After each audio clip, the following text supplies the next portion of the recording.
Fala, galera! Olha, os trailers de A Morte do Demônio em Chamas, e foram muitos trailers divulgados, prometiam um senhor filme de terror. Mas será que essa franquia ainda rende um bom caldo de sangue? Vem comigo que está começando o Horror Pede.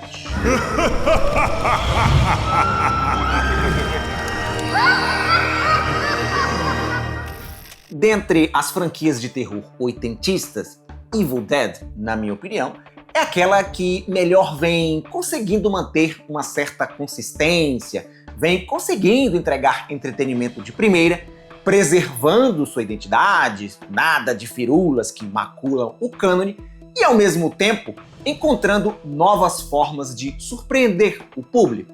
Evil Dead Burn, A Morte do Demônio em Chamas, o 6º capítulo da saga, e é bom que se diga, o mais brutal da franquia até agora, consegue manter o alto nível, oferecendo fartas doses de sanguinolência.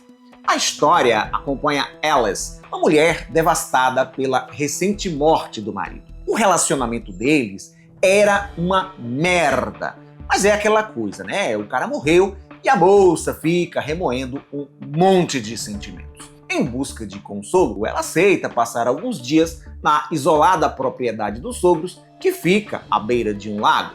No entanto, o reencontro com a família do falecido se revela uma péssima ideia. O que começa com tensões, mágoas e ressentimentos antigos se transforma em algo muito pior quando forças malignas ligadas ao Necronomicon despertam e passam a possuir os membros da família um a um.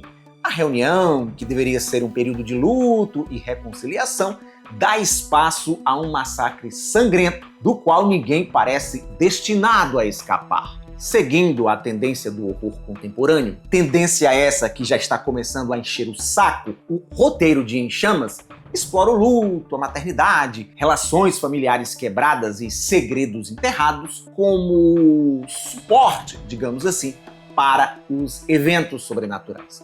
Em filmes mais densos, esses tópicos são abordados com maior profundidade. Aqui, no entanto, ficam na superfície, servem apenas de estopim para a carnificina. No primeiro filme, The Evil Dead, A Morte do Demônio, a estrutura era uma variação do terror de isolamento. Um grupo de amigos vai para uma cabana, encontra o Necronomicon Ex Mortis e libera uma força sobrenatural. O medo vinha do choque entre juventude, diversão e uma ameaça absurda escondida em um lugar remoto.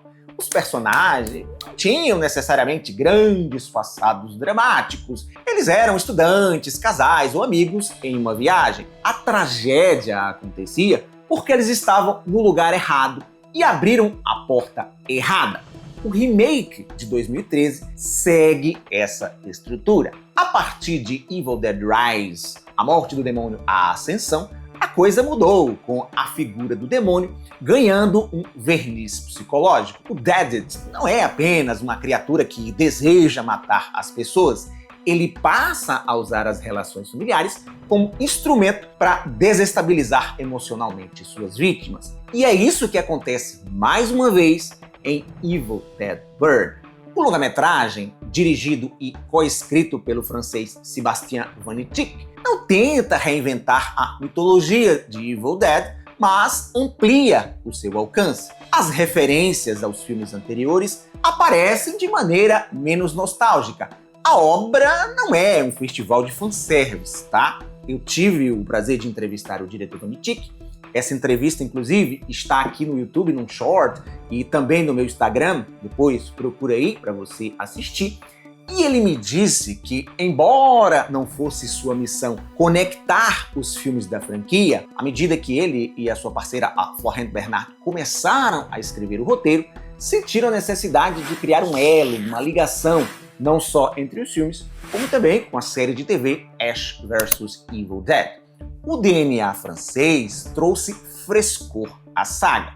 Influenciado pelo movimento conhecido como New French Extremity, já falei sobre esse movimento aqui, o Vanitschek não faz questão absolutamente nenhuma de suavizar a violência. Aliás, isso foi outra coisa que ele me disse, que teve bastante liberdade para executar as suas ideias mais insanas. O sangue escorre com gosto. Temos muitos ossos quebrados, mutilações, queimaduras, membros arrancados, gargantas dilaceradas e litros de groselha vermelha são derramados em profusão, sempre filmados com enorme intensidade visual.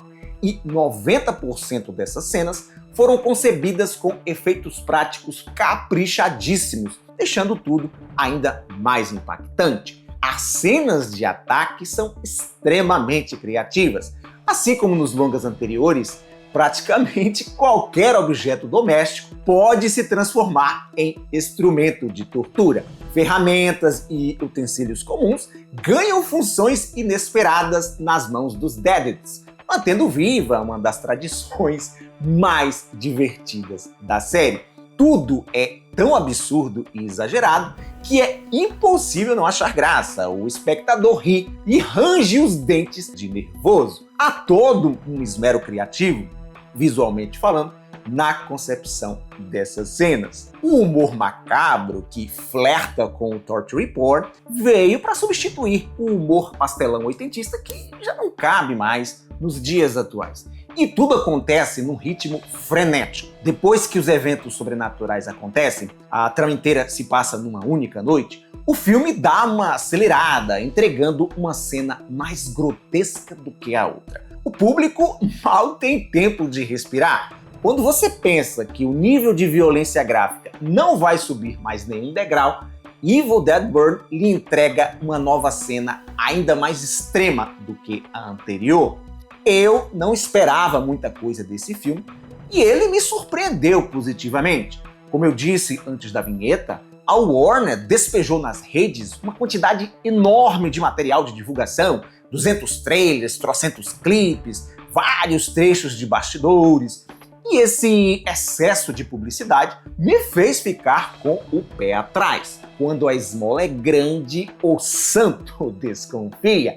Talvez a maior qualidade de A Morte do Demônio em Chamas seja compreender que a franquia não precisa necessariamente repetir a fórmula de seus anteriores para continuar reconhecível. E nesse quesito, palmas para os produtores, o Sam Raimi e o Rob Tapert, pela coragem em entregar os novos capítulos da saga para realizadores recém-descobertos, apadrinhar esses caras e deixá-los imprimir sua própria visão cinematográfica com total liberdade. Se você é fã da franquia, saiba que o filme é diversão garantida. O Sebastian Vanitschek conseguiu entregar uma obra visualmente impactante, poderosa, tecnicamente inventiva e comprometida em levar a série para territórios inéditos sem macular o legado de Evil Dead. Por falar em ineditismo,